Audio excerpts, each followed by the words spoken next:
Hello बच्चों, I am Rashmi your maths teacher. I hope आप सब अपने अपने घर पर सेफ होंगे। तो इस वीडियो में आज हम स्टार्ट कर रहे हैं क्लास 11 का chapter number 4 principle of mathematical induction, जिसको हम शॉर्ट फॉर्म में पीएमआई भी कहते हैं। तो ये बहुत सिंपल आसान सा टॉपिक है, ओनली वन कंसेप्ट पर बेस्ड है। जैसे हमने क्लास 10 के अंदर अपने कंस्ट्रक्शन किया था, तो आपको कुछ स्टेप्स वहां पे ध्यान रखनी होती है कंस्ट्रक्शन की, और उसी तरह का कोई भी कंस्ट्रक्शन वाला क्वेश्चन है आप इजीली कर लोगे। या आपको जैसे एचसीएफ फाइंड करना हो और आपको वहां पे कुछ स्टेप्स याद रखनी कि फैक्टर बनाना है, देन जिसकी पावर यहाँ जो यहाँ पे कॉमन है वो एचसीएफ होता है। तो इसी तरीके से इस चैप्टर में भी आपको 2-3 स्टेप्स को याद रखना है। वो स्टेप्स आपको हर क्वेश्चन में लगाना है। इस चैप्टर में से कोई भी आपका क्वेश्चन आ जाता है, आपको हर क्वेश्चन को एक ही तरीके से सॉल्व करना है। वही 2-3 हमारी स्टेप्स रहेगी और स्टेप्स से हम चैप्टर को इजीली कर लेंगे। तो यहाँ पर आपको कंसेप्ट बहुत अच्छे से समझना है। कंसेप्ट क्लियर है तो आप इस चैप्टर को अच्छे से समझ लोगे। तो मैं आपको यहाँ पे उस कंसेप्ट को बहुत अच्छे से समझाऊंगी। कंसेप्ट समझते ही क्वेश्चन कहीं से भी आप उसको इजीली कर लोगे। तो अब स्टार्ट करते हैं कि प्रिंसिपल ऑफ मैथमेटिकल इंडक्शन क्या होता है। तो फर्स्ट क्वेश्चन आपके माइंड में ये आया होगा कि मैथमेटिकल इंडक्शन क्या होता है। हमने इंडक्शन अपने फिजिक्स में पढ़ा होगा। तो इस चैप्टर में करते क्या होंगे ये, ठीक है, किस टाइप के क्वेश्चन इस चैप्टर में आते होंगे, हम क्या करते होंगे। तो मैथमेटिकल इंडक्शन जो होता है, या ये वाला पार्ट, तो मैथमेटिकल इंडक्शन क्या होता है, एक टूल होता है, एक मैथमेटिकल टूल होता है, या फिर कह दो एक टेक्निक होती है। टूल आपको पता है औजार, तो वैसी तरह से ये एक टेक्निक होती है जो मैथमेटिकल स्टेटमेंट को प्रूव करती है। आप यहाँ लाइफ में भी बहुत सारे अभी तक फॉर्मूलाज देखे हैं, तो कुछ कुछ को तो हम यहाँ पे प्रूव करके मैंने आपको दिखाए भी। ये क्लास 10 में बहुत से फॉर्मूलाज आए हैं, जैसे क्वाड्रेटिक फॉर्मूला कहाँ से आया है, बहुत से फॉर्मूलाज हमने प्रूव करके देखे। लेकिन कुछ फॉर्मूलाज आपने प्रूव करके नहीं देखे, उनको जैसे थे वैसा का वैसा आपने उसको यूज कर लिया। तो ये चैप्टर की हेल्प से हम किसी भी फॉर्मूला को प्रूव करके देख सकते हैं। ओके, तो mathematical induction is a mathematical tool और technique to prove mathematical statement. तो मैथमेटिकल स्टेटमेंट्स आपके यहाँ पे क्या होते हैं, जो भी फॉर्मूलाज हमने यूज कर रहे हैं अभी तक, जो भी यूज किए हैं, आगे जो भी हम यूज करेंगे, तो उन सारे फॉर्मूलाज को प्रूव करने के लिए हम इसका यूज करते हैं। किसका? मैथमेटिकल इंडक्शन का। तो फॉर्मूला, जो भी फॉर्मूलाज है हमारे पास में, वो हमारे क्या होते हैं, मैथमेटिकल यहाँ पे मैथमेटिकल स्टेटमेंट्स होते हैं। चलो मैं आपको एक सिंपल क्वेश्चन पूछती हूँ। सिंपल क्वेश्चन ये मैं पूछती हूँ कि आप फर्स्ट 10 नेचुरल नंबर का सम फाइंड करके बताओ। 1 + 2 + 3 + 4 + 5 अप टू आपको +10 तक आंसर फाइंड करके बताना है। तो आप इजीली कर लोगे। हम इनको फिंगर पे भी काउंट कर सकते हैं कि 1 + 2 3, 3 + 3 6 हो गया, 6 + 4 हमारा यहाँ पे 10 हो गया, 10 + 5 15 हो गया। इस तरह से करके हम सारे का सम यहाँ पे निकाल के रख देंगे। ठीक है, ये तो बहुत सिंपल क्वेश्चन हो गया। नाउ लेकिन अगर मैंने आपको कहा आप 1 से लेके स्टार्टिंग 1 से लेकर के 40 तक का सम फाइंड करो, तो आप थोड़ी ना ऐसे करोगे, एक एक एक को जोड़ने बैठ जाओगे। अगर मैंने पूछा 1 से लेकर के 100 नेचुरल नंबर का सम फाइंड करके बताओ, तो बार बार हम ये वाला प्रोसेस थोड़ी ना करेंगे, तो बहुत लंबा हो जाएगा। तो इस तरह के लिए हमने, अगर आपने ये क्वेश्चन देखा है एपी चैप्टर के अंदर, इसमें हम यहाँ पे देखा था ना कि सम ऑफ नेचुरल, ये क्या हमारा सम ऑफ नेचुरल नंबर है। तो हम जब सम ऑफ नेचुरल नंबर को जब वहां पे सॉल्व करते थे, तो यानी कि एन नंबर थे, 1 + 2 + 3 को एन, तो हम इनका सम हमारे पास आता था n + 1/2। जाके एक बार फिर से क्लास 10 के अंदर, या फिर अगर आपको फॉर्मूला याद है Sn = n/2, या फिर n/2 a + l वाला फॉर्मूला भी लगा सकते हो। तो उस वाले फॉर्मूले से लगा करके जब आप देखोगे तो सम ऑफ नेचुरल नंबर का हमारे पास ये फॉर्मूला आता था। अब हमारे पास ये फॉर्मूला आ गया, सम ऑफ नेचुरल नंबर का ये फॉर्मूला आ गया।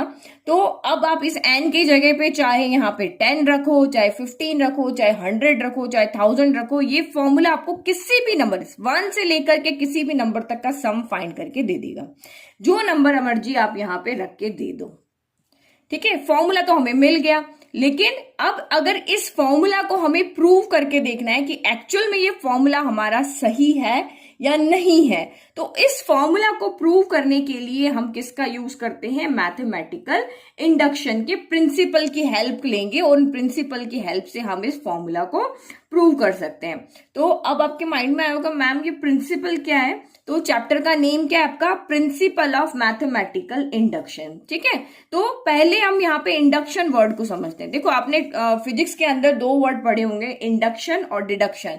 तो ये चीज आपके लिए समझनी बहुत जरूरी है कि ये फॉर्मूला काम कैसे करता है। बेसिक अगर कंसेप्ट क्लियर होंगे ना, तो आप किसी भी क्वेश्चन के अंदर रटना नहीं पड़ेगा, आप सीधा आपके माइंड में क्लियर होगा कि हम यहाँ पे ये स्टेप्स क्यों कर रहे हैं।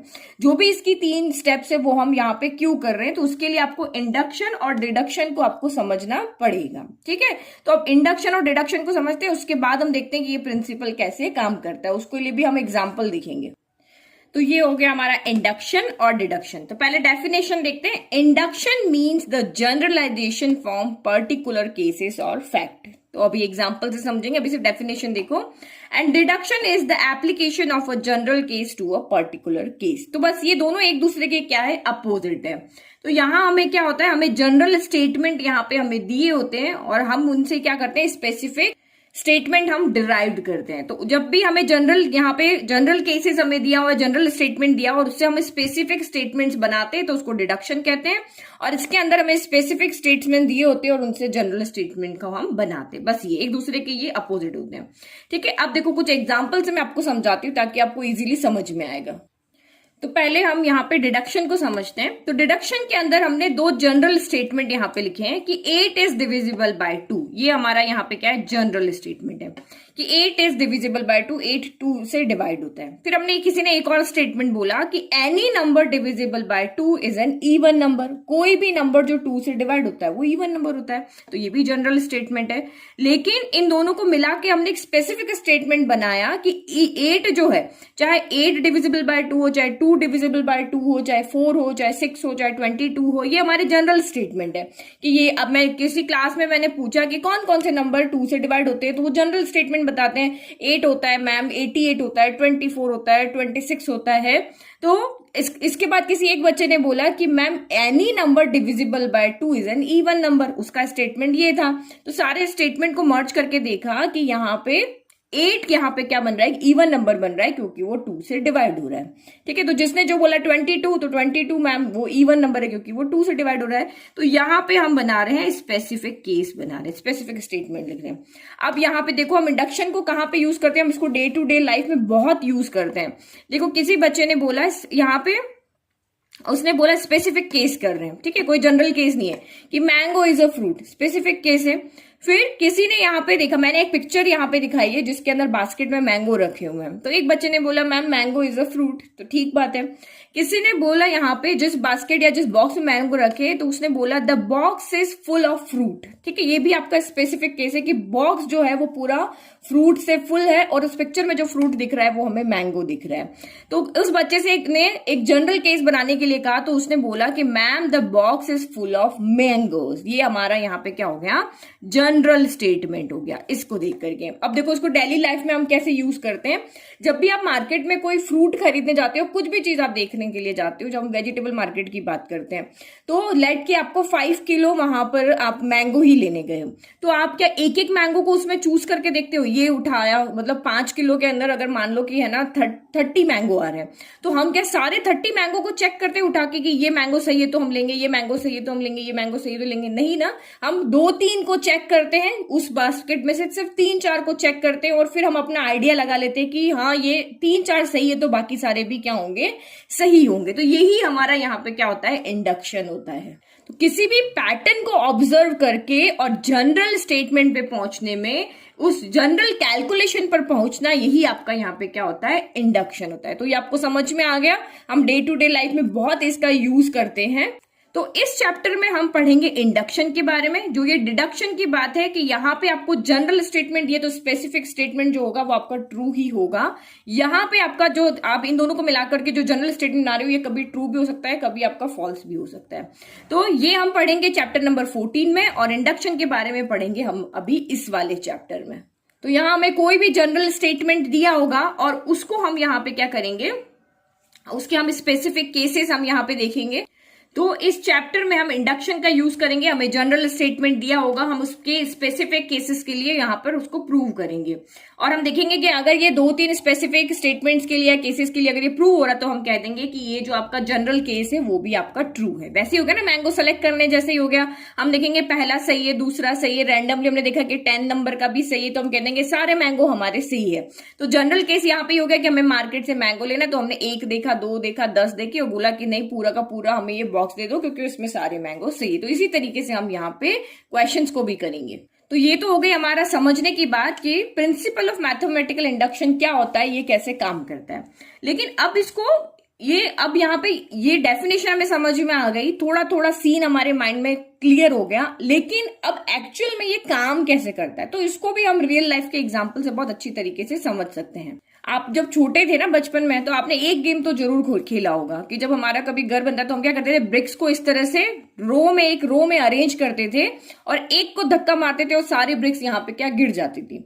अगर ये गेम किसी ने नहीं खेला तो ये चीज तो बहुत से लोगों ने ऑब्जर्व की होगी। जब साइकिल स्टैंड में साइकिल्स रखी होती है स्टैक में, इस तरह से स्कूल में आप जब जाते हो तो जितने बच्चे साइकिल लेकर आते हैं वो एक वहां पे रो में अरेंज कर देते हैं।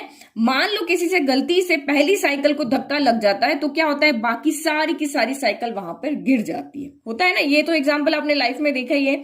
आजकल तो बहुत सारे वीडियो है जिसमें ब्रिक्स को अरेंज करके 5 मिनट लंबा वीडियो बना लेते हैं जिसमें वो उसको अरेंज इस तरह से करते हैं कि वो सारे गिरते जाते हैं। ये देखो, मैं इसकी बात कर रही थी, दिख रहा है आपको यहाँ पे ये ब्रिक्स यहाँ पे मेरी अरेंज है। अब यहाँ पर मैं अगर एक को यहाँ से धक्का देती हूँ तो ये सारी की सारी मेरा अरेंजमेंट इस तरह से कि ये सारी की सारी यहाँ पे गिर जाएगी। लाइक कि मैंने इसको सिर्फ यहाँ पे पुश किया और ये सारी की सारी गिर गई। तो बस ये क्वेश्चन जो है ये हमारे इस चैप्टर के अंदर क्वेश्चन है, इसका जो मेथड है, इसका जो प्रिंसिपल है वो इसी बेसिस पे काम करता है कि यहाँ पे अगर यहाँ पे मैंने इतनी लंबी लाइन बनाई, अगर मुझे सबको यहाँ पे गिराना है तो मैं यहाँ पे सिर्फ क्या करूंगी, फर्स्ट को धक्का दूंगी, चाहे मेरी 100 अरेंज हो चाहे 1000 अरेंज हो, सबकी सब गिर जाएगी। तो अब हम चेक कैसे करेंगे कि ये सारी की सारी गिर गई है, तो उसके लिए कंफर्म होना जरूरी है कि एक तो पहला क्या यहाँ पे धक्का लगना चाहिए, फर्स्ट वाली गिरनी यहाँ पे जरूरी है। तो हम फर्स्ट के लिए चेक करते हैं, फिर इसमें से रैंडमली कोई भी एक उठा के हम उसके लिए चेक कर लेते हैं। तो क्या देखा आपने यहाँ पर कि हमने एक को यहाँ पे धक्का दिया तो दूसरी गिरी, तीसरी गिरी, चौथी गिरी, पांचवी गिरी। अगर 100 अरेंज की तो 100 की 100 यहाँ पे गिर जाएगी। तो पता है इस इफेक्ट को क्या बोलते हैं, इस इफेक्ट को बोलते हैं हम डोमिनो इफेक्ट। तो ऐसे गिरते गिरते पूरी एक चेन बन जाती है, तो इसको हम चेन ऑफ इफेक्ट कहते हैं और इसी चेन ऑफ इफेक्ट को हम यहाँ पे क्या करते हैं, डोमिनो इफेक्ट कहते हैं। तो डोमिनो इफेक्ट होने के लिए क्या चीज जरूरी होती है, तो डोमिनो इफेक्ट होने के लिए यहाँ पे अगर हम देखें तो 3 चीज यहाँ पे जरूरी होती है। तो फर्स्ट चीज यहाँ पे जरूरी होती है कि पहला धक्का मारना या फ्लिक करना, यानी पहले वाले को हमने छोटा सा धक्का दिया तो पहला गिरना जरूरी है। फिर आपने देखा कि मैंने लाइन में यहाँ पे 100 लगाई थी, तो 100 में से हम रैंडमली देखते हैं कि लाइक कि मेरी 60वें नंबर वाली गिरी कि नहीं गिरी। तो हम यहाँ पे क्या करेंगे, 60 नंबर वाली जाकर के देखेंगे। अगर 60 नंबर वाली गिरी है तो दैट मीन्स उसके आगे वाली भी जरूर गिरी होगी। ठीक है, तो ये सारा कुछ अरेंजमेंट पर डिपेंड करता है, लेकिन मैथ्स में हम अरेंजमेंट नहीं देख रहे हैं। मैथ्स में हम सिर्फ यहाँ पे ये देखते हैं, हम फर्स्ट के लिए इसको देखेंगे कि ये जो स्टेटमेंट है आपका फर्स्ट के लिए ट्रू है। देन आप रैंडमली उसमें से कोई भी एक नंबर अगर आप यहाँ पे ले रहे हो कि हमारी 60 नंबर की साइकिल गिरी क्या नहीं गिरी, तो हम यहाँ पे कोई भी रैंडम नंबर के लिए देखते हैं। तो मैथ्स में हम उस रैंडम नंबर को के कहते हैं। अगर 60 नंबर की साइकिल गिरी है तो 60 प्लस उसको अज्यूम करते हैं, फर्स्ट वाली तो हम प्रूव करके दिखा देंगे, लेट की 60 वाली भी गिरी होगी। अगर 60 वाली गिरी है तो हम प्रूव करके दिखाएंगे कि 61 नंबर वाली भी गिरी होगी। तो ये इसी बेसिस पे, इसी प्रिंसिपल पे आपका ये पूरा चैप्टर आएगा और यही हमारा यहाँ पे क्या है, प्रिंसिपल ऑफ मैथमेटिकल इंडक्शन। ठीक है, तो यही प्रिंसिपल हमें यूज करना है कि पहला गिरा वो चेक करना है और उसके बीच में रैंडम ने कोई भी उठा के लाइन में से देखना है कि वो गिरा के नहीं गिरा है। अगर रैंडम नंबर वाला गिरा है दैट मीन्स कि उससे आगे वाले, उसके पीछे वाले सारे के सारे गिरे होंगे और यही हम मैथमेटिकल इंडक्शन में करेंगे। अब इसकी डेफिनेशन को देखते हैं। तो क्या होता है प्रिंसिपल ऑफ मैथमेटिकल इंडक्शन, तो देखो ये इक्वेशन में बिल्कुल आपको यही चीजें याद रखनी है। अब ये क्वेश्चन का एग्जांपल भी देखेंगे तो आपको इजीली समझ में आएगा क्वेश्चन कैसे करना है। ये मेन स्टेप्स आपको वहां पे याद रखनी है। Suppose there is a given statement Pn, जहां पे n क्या है, n आपका नेचुरल नंबर होता है। तो जैसे यहाँ आपको ये स्टेटमेंट दिया हुआ है, तो आपको क्या करना है, इस स्टेटमेंट को Pn के इक्वल लिख लेना। पहला काम तो क्वेश्चन आते ही ये करना है कि जो भी स्टेटमेंट आपको दिया हुआ है उसको आपको Pn के इक्वल लिख लेना है, क्योंकि हम बाद में फर्स्ट के लिए प्रूफ कर रहे हैं या k के लिए प्रूफ कर रहे हैं, तो वो 1k कहाँ पे पुट करेंगे, तो यहाँ पे पुट करेंगे। n अगर 1 के लिए प्रूव करें तो यहाँ पुट करेंगे, n इक्वल टू k के लिए कर रहे तो यहाँ पे रखेंगे, ठीक है। फिर उसके बाद में Pn के इक्वल लिख लिया, जहां पे n आपका नेचुरल नंबर से बिलोंग करना चाहिए, क्योंकि हम कोई भी चीज काउंट करते हैं तो नेचुरल नंबर में ही करते हैं। फिर द स्टेटमेंट सेकंड आपका यहाँ पे, इस स्टेप को हम यहाँ पे कहते हैं बेस स्टेप। बेस स्टेप का मतलब आप यहाँ पे क्या कर रहे हो, सिर्फ अभी धक्का दे रहे हो, आप चेक कर रहे हो कि पहला वाला गिरा है या नहीं है, क्योंकि पहला जब गिरेगा तभी आपका यहाँ पर आगे कुछ प्रोसेस होगा। तो हमने यहाँ पे क्या लिखा, जो हमारा बेस स्टेप है वो क्या है, the statement is true for n equal to 1। That is हमें चेक करना पड़ेगा क्या P1 इज ट्रू है या नहीं, मीन्स कि n इक्वल टू 1 के लिए आपका लेफ्ट इक्वल टू हम राइट यहाँ पे चेक करेंगे। n इक्वल टू 1 मतलब यहाँ पे हम देखेंगे फर्स्ट स्टेप, ये हमारे स्टेप ऑफ नंबर है ना, कि first step, second, third, fourth, fifth, इस तरह से। तो n इक्वल टू 1 मीन्स ये वाला टर्म, यहाँ पे जो भी टर्म रखी होगी, तो n इक्वल टू 1 का मतलब ये नहीं कि इक्वल 1 आएगा, n इक्वल टू 1 मतलब इधर से पहली टर्म और इधर आपको n की जगह वैल्यू पुट करके इसको आपको प्रूव करना पड़ेगा। फिर अगर आपने देखा कि अगर n इक्वल टू 1 के लिए लेफ्ट इक्वल टू राइट आ रहा है, तो फिर हम लिखेंगे यहाँ पे इंडक्टिव स्टेप। तो इस इंडक्टिव स्टेप आपके यहाँ पे क्या होगी, हम कोई भी एक रैंडम नंबर के लिए यहाँ पे देखेंगे कि 60 नंबर वाला गिरा है कि नहीं गिरा है, या फिर आपका 100 नंबर वाला गिरा कि नहीं गिरा। तो नेचुरल नंबर में हम पर्टिकुलर कोई नंबर नहीं लेते, हम एक यहाँ पे क्या करते हैं, कोई एक यहाँ पे वेरिएबल ले लेते हैं कि हम यहाँ पे लेट करेंगे कि ये k के लिए ट्रू है या नहीं है। तो k यहाँ पे किससे बिलोंग करेगा, k भी आपका यहाँ पे नेचुरल नंबर से ही बिलोंग करेगा। तो 1 के लिए आपको प्रूव करके दिखाना है लेफ्ट इक्वल टू राइट हो रहा कि नहीं हो रहा। फिर आप लेट करोगे कि ये n इक्वल टू k के लिए भी ट्रू है। तो n इक्वल टू k के लिए आप यहाँ पे क्या करोगे, जहां पर भी आपको n दिख रहा है, क्योंकि हमें नहीं पता इसमें से k नंबर पर कौन से नंबर तक की स्टेप है। अगर n इक्वल टू आपका 4 है तो 1 2 3 4 इन चारों को यहाँ पे देखना है। n इक्वल टू 5 है तो 1 2 3 4 5 देखना है। n इक्वल टू 50 है तो फर्स्ट 50 टर्म को देखना है। n इक्वल टू अगर आपका 10 है तो फर्स्ट 10 टर्म को देखना है। तो n इक्वल टू k है तो 1 से लेकर के k तक की टर्म को यहाँ पर देखना है। तो k में तो हमें पता नहीं है कौन सी है, तो जहां पर तक भी n दिख रहा है वहां पर आपको k लिख देना है, ठीक है। ये हमारी सेकंड स्टेप हो जाएगी। फिर हमें यहाँ पे प्रूव करके दिखाना है कि अगर ये n इक्वल टू 1 के लिए ट्रू है और हमने लेट किया कि n इक्वल टू k के लिए भी ट्रू है, तो हमें यहाँ पे नेक्स्ट प्रूव करके दिखाना है कि n equal to k plus 1 के लिए भी ये ट्रू होगी। अगर हमने इस स्टेटमेंट को वही लेफ्ट इक्वल टू राइट करके ही दिखाना है सबके अंदर, तो हमने अगर यहाँ पे प्रूव कर दिया कि n equal to k plus 1 के लिए भी ये ट्रू है, तो हम कह देंगे कि ये जो आपका स्टेटमेंट आपने जो क्वेश्चन यहाँ पे दिया है वो सारे के सारे नेचुरल नंबर के लिए ट्रू है। तो ये 3 स्टेप अभी कुछ कुछ समझ में आया होगा, लेकिन जब क्वेश्चन बताऊंगी तो उन स्टेप्स को बस अपने माइंड में जो जो वर्ड टू वर्ड आप वहां पे उसको याद रख लेना। क्यों आपको याद रखने के लिए कह रहे हैं, क्योंकि ये जो चैप्टर है ना, सारे क्वेश्चन के सॉल्यूशन सेम प्रोसेस से होंगे, बट ये सारा चैप्टर के जो आंसर है वो पूरे आपके प्रेजेंटेशन के ऊपर मार्क्स होते हैं। आपने किस तरह से लिखा है उस प्रेजेंटेशन के मार्क्स आपको इस चैप्टर के अंदर मिलते हैं। तो आपका प्रेजेंटेशन यहाँ पे बहुत अच्छा होना चाहिए, तभी आपको बहुत अच्छे इसमें मार्क्स मिलेंगे, ठीक है। तो अब एक एग्जाम्पल यहाँ पे हम देखते हैं, कोई एक एग्जाम्पल सॉल्व करके देखते हैं, ताकि आपको बहुत अच्छे से समझ में आ जाए कि एक्चुअल में क्वेश्चन को कैसे करना है। माइंड में एक बार सीन क्लियर हो गया कि ये चैप्टर कैसे काम करता है, किस बेसिस पे काम करता है। एग्जाम्पल्स हमने देख लिए कि मैंने आपको मैंगो वाला एग्जाम्पल दिया, मार्केट में हम जाके कैसे हम इसको अप्लाई करते हैं, कैसे मैंने अभी आपको ये वुडन ब्रिक्स गिरा के भी दिखाया, साइकिल का एग्जांपल दिया। तो माइंड में ये क्लियर हो गया कि ये चैप्टर कैसे आपका एक्चुअल में किस प्रोसेस के ऊपर, किस प्रिंसिपल के ऊपर ये काम करता है। Simple example, prove that 1 plus 2 plus 3 plus 4 plus 5 dash dash dash up to n, यानी कि सम ऑफ नेचुरल नंबर जो होता है वो भी हमने फॉर्मूला देखा n प्लस 1/2 होता है। तो ये हमारा एक स्टेटमेंट है कि सम ऑफ नेचुरल नंबर को अगर हमें फाइंड करना है तो हम ये वाला यहाँ पे फॉर्मूला ले लें, उसमें n की जितनी नंबर की हमें यहाँ पे सम चाहिए हम उसमें n की उतनी वैल्यू, लेट कि मुझे यहाँ पे 100 टर्म का सम चाहिए तो n की जगह 100 रख दो और उसको सॉल्व कर दो, हमें 100 टर्म का सम मिल जाएगा यहाँ पर। ठीक है, तो अब हमें इस फॉर्मूला को प्रूव करके दिखाना है कि ये स्टेटमेंट हमारा यहाँ पे कैसे हम प्रूव करेंगे। तो वही हम पीएमआई से, यानी कि प्रिंसिपल ऑफ मैथमेटिकल इंडक्शन से उसको प्रूव करेंगे।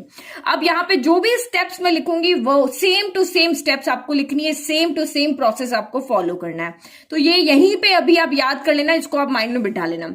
तो फर्स्ट स्टेप हमारी यहाँ पे क्या होती है कि जो हमारी गिवन इक्वेशन है यहाँ पर, उसको हम लिखते हैं पी एन के इक्वल। तो यहाँ पे हम क्या लिखेंगे, let P N equal to 1 + 2 + 3 + 4 + 5 up to so on, कहां तक, n तक, और यहाँ पे n + 1/2। तो n यहाँ पे क्या है, आपको कहा है कि ये देखो ये वाली चीज है ना, ये आपको बहुत ध्यान से देखनी है। आपको यहाँ पे क्या कहा है, n इज ग्रेटर देन और इक्वल टू 1। तो n आपको यहाँ पे क्या कहा है, n आपका 1 के इक्वल हो सकता है, 1 से बड़ा हो सकता है। तो ठीक है, तो ये देखो मैं इसको मैं और बाद में इसको अच्छे से समझाती हूँ। पहले आपको फर्स्ट स्टेप यहाँ पे याद रखो कि Pn, सबसे पहले गिवन स्टेप को P1 के इक्वल लिखे। तो यहाँ पे Pn आपका यहाँ पे क्या होता है, प्रिंसिपल। P ऑफ n यहाँ पे क्या होता है, प्रिंसिपल स्टेटमेंट होता है। नाउ सेकेंड, अब हम यहाँ पे लिखेंगे बेस स्टेप। तो बेस स्टेप में हम क्या करेंगे, n इक्वल टू 1 रखेंगे, और n इक्वल टू 1 के लिए आप क्या करोगे, LHS इक्वल टू RHS। तो लेफ्ट हैंड साइड हमारी ये है, राइट हैंड साइड हमारी ये है। तो n इक्वल टू 1 का मतलब है फर्स्ट स्टेप, क्योंकि ये यहाँ पे क्या है, नेचुरल नंबर है, फर्स्ट नंबर पे कौन है, 1। तो इस तरह से आपका चलेगा। तो हमेशा n इक्वल टू 1 का मतलब ये नहीं कि यहाँ पे तो कोई वैल्यू रखनी, इसका मतलब यहाँ पे है कि ओनली आपको फर्स्ट टर्म पे, जो आपका यहाँ पे फर्स्ट नंबर पे जो है वो आपको यहाँ पे लिखना है। फर्स्ट टर्म कौन है, 1।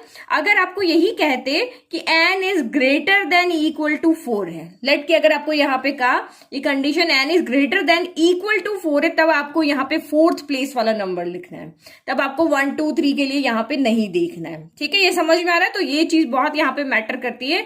जो n आपको यहाँ पे दिया है उसके अकॉर्डिंग आपको बेस स्टेप लिखना होता है। हमें ग्रेटर देन इक्वल टू 1 लिया है, तो हम सिर्फ फर्स्ट, तो लेफ्ट हैंड साइड में आपका यहाँ पे कौन हो जाएगा, ओनली 1 आएगा। और राइट हैंड साइड के लिए आप यहाँ पे क्या करोगे, क्योंकि ये आपको सम बता रहा है, तो ये सम कह रहा है 1 का मतलब यानी फर्स्ट का सम। ठीक है, अगर आपको कहा n इक्वल टू 10 है, मतलब 1 से लेकर 10 तक की टर्म का सम। अगर n इक्वल टू आपका 5 है, इसका मतलब 1 से लेकर के 5 तक का सम। तो ये n यहाँ पे क्या दिखा रहा है, नेचुरल नंबर्स दिखा रहा है। तो कहां तक का नेचुरल नंबर का सम, तो वो आपको n यहाँ पे बताएगा।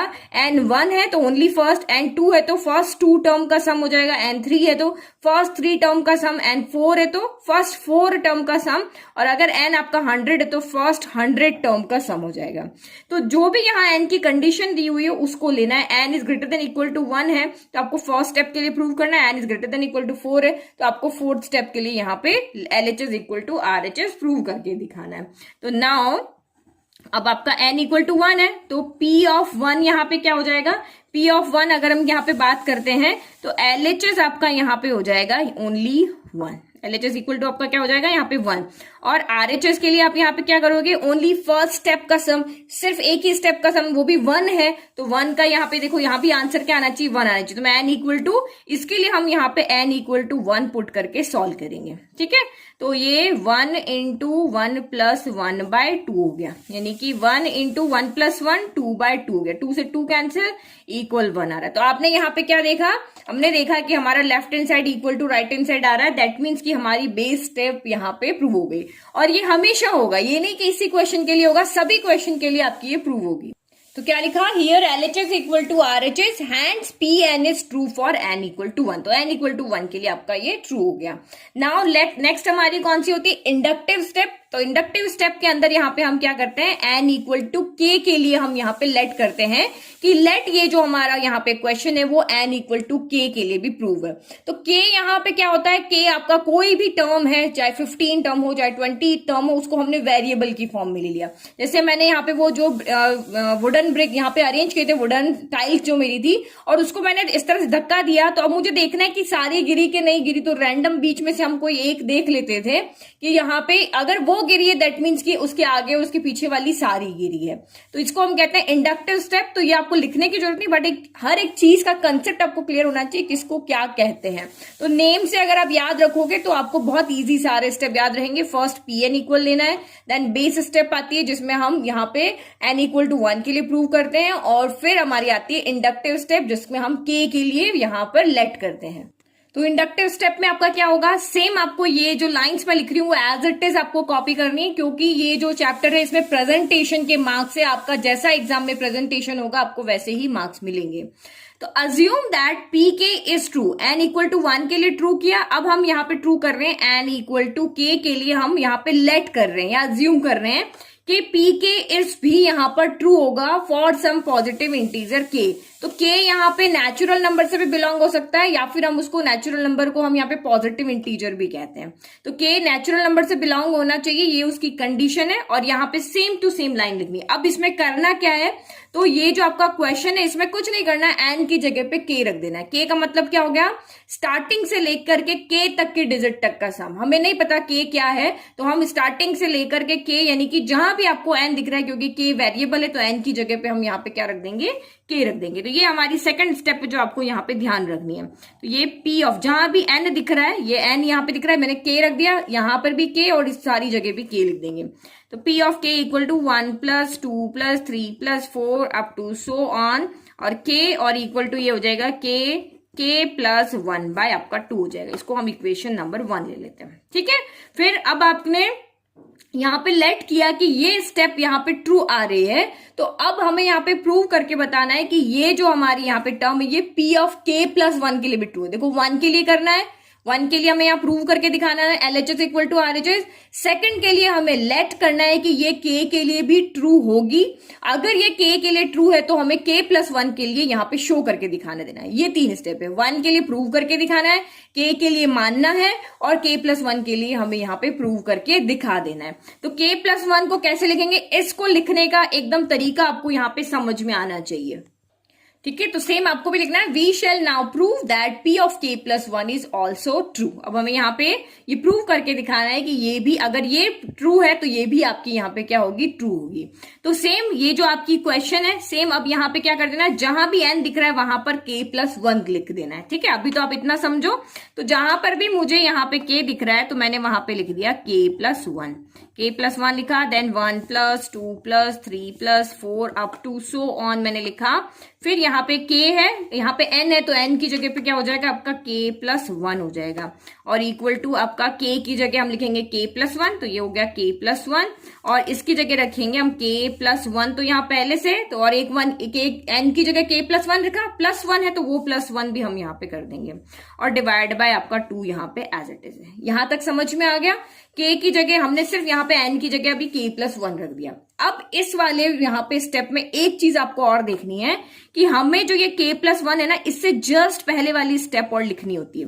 जैसे 4 के जस्ट पहले यहाँ पे 3 है, 3 के जस्ट पहले यहाँ पे 2 है, वैसे ही हमें के प्लस 1 से जस्ट पहले यहाँ पे क्या आएगा वो भी लिखना पड़ेगा। तो देखो, एक तो शॉर्ट ट्रिक है कि शॉर्ट ट्रिक अगर आपको याद रहती है तो शॉर्ट ट्रिक आपकी ये है कि ये वाली टर्म आप एज इट इज यहाँ पे कॉपी कर लो। जैसे ये 1 + 2 + 3 + 4 + के तक है ना, तो मैंने यहाँ पे के लिख दिया। जो भी यहाँ पे है वो एज इट इज आप यहाँ पे कॉपी कर दो। यहाँ पे के है तो के लिख दो, के प्लस 1 है तो के प्लस 1 लिख दो, जो भी टर्म यहाँ पे वो एज इट इज यहाँ पे कॉपी कर लो। क्यों? क्योंकि हम यहाँ पे इसकी वैल्यू को पुट करेंगे। अब यहाँ पे लॉजिक सीखो कि यहाँ पे के आया कैसे, क्या के प्लस 1 के पीछे वाली टर्म क्या सच में के होगी? तो देखो यहाँ पे आपका है 4, तो 4 के पीछे जाना है, 4 के जस्ट पहले वाली टर्म आपकी यहाँ पे कौन होगी? तो 4 - 1 होगी, 4 - 1 यानी कि 3 होगी। 3 के जस्ट पीछे वाली टर्म आपकी कौन सी होगी? तो 3 - 1 यानी कि 2 होगी।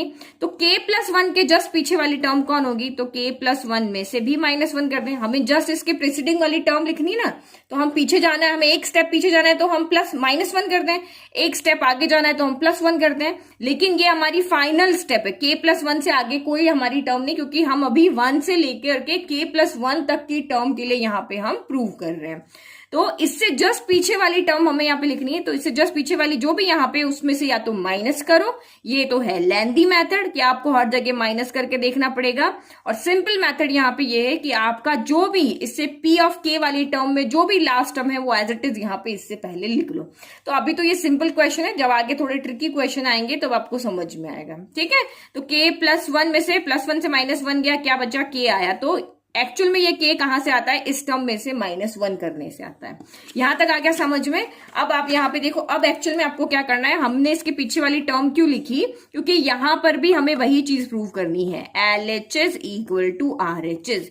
तो RHS तो हमारा पूरा सॉल्व किया हुआ है, बस ये 1 + 1 2 हो जाएगा, आगे ये सॉल्व नहीं होगा। LHS को हम यहाँ पे सॉल्व करेंगे और शो कर देंगे कि ये RHS के इक्वल है। तो अगर यहाँ पर अगर 1 के लिए ट्रू है, K के लिए ट्रू है और हमने शो करके दिखा दिया कि हमने यहाँ पे माना कि K के लिए ट्रू है और हमने शो कर दिया कि ये K+1 के लिए भी ट्रू है, दैट मीन्स ये सारे N के लिए यहाँ पर ट्रू है। ठीक है, तो LHS इक्वल टू RHS, तो हमें लेफ्ट हैंड साइड को सॉल्व करना पड़ेगा। तो सॉल्व करने के लिए हम यहाँ पे क्या करते हैं, ये 1 से लेकर के K तक की जो टर्म है ना, इसकी वैल्यू हम ये यहाँ पे क्या करते हैं, पुट कर देते हैं। ये सारा इसको पूरा इस तरह से हमेशा होगा, चाहे 50 क्वेश्चन कर लो, चाहे एनसीईआरटी बुक के 24 क्वेश्चन है, 24 के 24 कर लो, सारे ही स्टेप में आपका यही होगा कि यहाँ पर हमेशा P ऑफ K की वैल्यू हम यहाँ पे रखेंगे। तो अभी तो ईजी है कि यहाँ पे P ऑफ K को एज इट इज लिख लो और बाकी के आपके जो K+1 आपने लगाया था वो तो आपको लगा देना। तो यहाँ पे हमने इसकी वैल्यू पुट करी 1 + 2 + 3 + 4 अप टू K की वैल्यू हमारी यहाँ से क्या आ रही है, K। अब हम यहाँ पे सिर्फ किसको सॉल्व कर रहे हैं, अभी LHS को सॉल्व कर रहे हैं, हम RHS को अभी नहीं सॉल्व कर रहे हैं। तो LHS को हम सॉल्व करें, यहां से यहां तक की वैल्यू आपकी क्या आ गई है, K आ गई है, K देन K+1/2 आ गई है, और फिर यहाँ पे आपका K+1 तो है ही है, ये आपका यहाँ पे K+1 है ये। अब इसको आप सॉल्व कर लो और देखो क्या ये राइट हैंड साइड की इक्वल आ रहा है। तो राइट हैंड साइड हमारी थोड़ी सी और सॉल्व हो सकती है, K+1 K+2 डिवाइडेड बाय 2। ठीक है, अगर ये इसके इक्वल हमने यहाँ पे दिखा दिया तो हमारा यहाँ पे हो जाएगा, प्रूफ हो जाएगा। ठीक है, तो आप फटाफट से इसको सॉल्व कर लें। इसके डिवाइड में यहाँ पे K+1 ये रहा, इसके डिवाइड में कुछ नहीं तो हम 1 ले लेते हैं, बस एलसीएम ही तो लेना है। ये एक टर्म बनानी ना, यहाँ 2 अलग अलग टर्म है, एक टर्म बनानी तो एलसीएम लेना है। तो 2 और 1 का एलसीएम हो जाता है 2, तो 2 के टेबलेट 2 आता है 1 टाइम, तो ये तो यहाँ पर रहेगा as it is, K of K+1 as it is रहेगा। और यहाँ पे क्या हो जाएगा, 1 के टेबल में 2 आता है 2 टाइम, तो यहाँ पे 2 मल्टीप्लाई हो जाएगा, 2 × K+1 हो जाएगा। अब आप यहाँ पे देख रहे हो न्यूमरेटर में ये K+1 यहाँ भी है, K+1 यहाँ भी है, K+1 यहाँ भी है। तो हमें अपने आंसर को देखना है, हमें इसको इक्वल प्रूव करके लेकर आना है। तो आप यहाँ पे ये नहीं कर दोगे कि ब्रैकेट खोल दोगे, K को अंदर मल्टीप्लाई कर दोगे, 2 को अंदर मल्टीप्लाई करके सॉल्व करोगे, वैसे नहीं। हमें जो राइट हैंड साइड लेकर आनी है, हमें उसके अकॉर्डिंग इसको देखना है। जैसे हम ट्रिग्नोमेट्री में करते थे ना कि जो हमें राइट हैंड साइड लानी है उसके अकॉर्डिंग हम लेफ्ट हैंड साइड को अरेंज करते थे। तो यहाँ पर भी हमें K+1 और K+2 चाहिए, K+1 यहाँ पे ब्रैकेट में है, तो इसीलिए हम यहाँ से भी K+1 को कर देते हैं बाहर, कॉमन ले लेते हैं। तो अंदर क्या बचा, यहां से K बच गया, यहां से प्लस का 2 बच गया और डिवाइडेड बाय 2। तो ये आपका जो लेफ्ट हैंड साइड हमने सॉल्व किया, ये हमारा किसके इक्वल आ रहा है, राइट हैंड साइड के इक्वल आ रहा है। तो आप यहाँ पे क्या लिखोगे कि भाई हमने शो करके दिखा दिया कि ये K+1 के लिए भी ट्रू है। तो हियर LHS इक्वल टू आपका क्या आ रहा है, यहाँ पर RHS आ रहा है। तो अगर हमने K+1 के लिए प्रूव करके दिखा दिया, इसका मतलब यहाँ पे क्या हो गया कि N की जगह पे आप कोई भी वैल्यू यहाँ पे पुट करो, सबके लिए ये ट्रू है।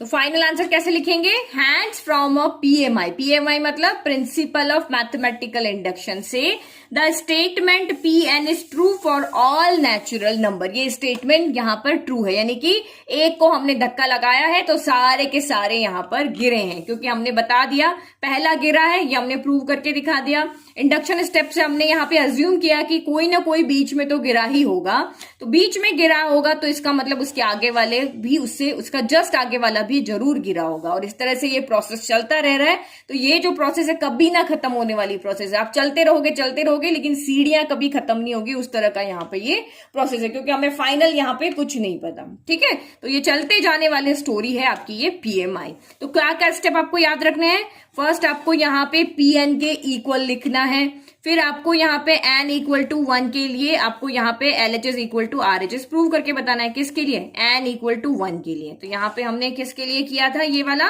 नाउ P1 यानी कि n इक्वल टू 1 के लिए हमने यहाँ पे ये शो किया। दूसरा स्टेप आपको यहाँ पे याद रखना है, फिर इंडक्टिव स्टेप में आपको यहाँ पे अज्यूम करना है, सेम वर्ड टू वर्ड आपके सेम होने चाहिए कि इंडक्टिव स्टेप में हम K के लिए लेट करते हैं और उसके बाद K+1 के लिए हम प्रूव करते हैं। ये स्टेप अपने माइंड में बिठा लो, आगे जब एक्सरसाइज के क्वेश्चन करोगे तब। और फिर आपको यहाँ पे क्या करना है, जैसे कंस्ट्रक्शन में हम सारे स्टेप्स ध्यान रखते थे ना, इसके बाद ये करना है, पहले लाइन ड्रॉ करनी है, फिर यहाँ एक्यूट एंगल बनाना है, फिर जितने भी यहाँ पे रेशियो दिए उनको सम करके फिर उतने आर्क बनाने हैं, 3:5 का रेशियो तो 3 को ज्वाइन करना है, फिर 5 को करना है, 10th क्लास में किया ना, वहां स्टेप्स याद रखे तो इस चैप्टर में भी ये स्टेप्स आपको याद रखने हैं। फिर हमें यहाँ पे इसको प्रूव करना है, तो कैसे करना है, इससे जस्ट पहले वाला टर्म यहाँ पे लिखना जरूरी है, वो लिख लिया तो ये सारी की सारी वैल्यू को यहाँ पुट करो, फिर उसको आपको लेफ्ट को सॉल्व करके और राइट को लेकर के आना है। और ये क्वेश्चन एग्जाम में पूरा स्कोरिंग है, क्योंकि यहाँ पे कुछ भी कैलकुलेशन मिस्टेक नहीं है, आपको यहाँ पे प्रूव करके ही दिखाना है। नहीं प्रूव हुआ तो मतलब समझ लो आपने कहीं गड़बड़ की है। तो ये आपका पूरा स्कोरिंग आपका ये चैप्टर है कि आप बहुत अच्छा इसमें स्कोर कर सकते हो। एक ही पैटर्न से आपके सारे क्वेश्चन यहाँ पे सॉल्व होंगे, ठीक है। और फिर आपको ये फाइनल आंसर लिख करके बता देना है, ठीक है। तो अब मुझे नहीं लगता कि इसके इंट्रोडक्शन में आपको ऐसी कोई भी चीज है जो आपको नहीं समझ में आई है, सब कुछ आपको अच्छे से समझ में आ गया। अब चाहे मेरा अगला वीडियो चाहे लेट आए, लेकिन आप खुद अभी एक्सरसाइज के क्वेश्चन करोगे ना, आप खुद सॉल्व करने बैठ जाओगे। स्टार्टिंग के 3-4 क्वेश्चन आप करके देखो, आप खुद उसको इजीली सॉल्व कर पाओगे सिर्फ इसी पैटर्न को देख करके। ओके, तो नाउ नेक्स्ट वीडियो में मिलते हैं जिसमें हम इसकी एक्सरसाइज के क्वेश्चन करेंगे। Thank you, bye. और अगर आपको इन सभी चैप्टर्स के नोट्स चाहिए तो आप डिस्क्रिप्शन बॉक्स को चेक करो, वहां पे आपको लिंक दिया हुआ है, वहां से जाकर के आप ये सारे नोट्स वहां से देख सकते हो।